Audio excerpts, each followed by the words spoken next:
Largo. How many bars are there?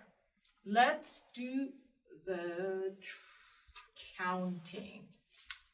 Okay, Largo, you have measure 1, 2, 3, 4, and you keep going, and then you have a repeat sign, measure 8, and you go back to measure 1, play 1, 2, 3, 4 again, and you skip first ending, you're gonna go to second ending. So total 16 bars. You getting it? So you're gonna play first system, second system, go back to first system, and then last system. You start with the melody in the left hand. Make sure you play left hand louder than right hand. First two systems, like this.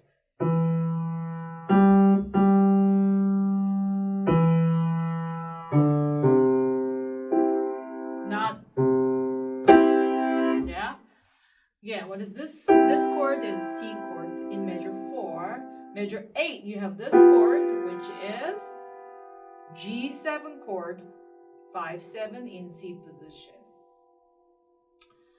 Do you play 4 chord in this music?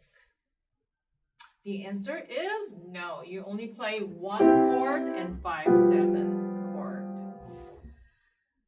And make sure when you see phrase mark, you see curved line over each system, you are going to play crescendo and decrescendo. This is hard to do. Make sure your last note is soft.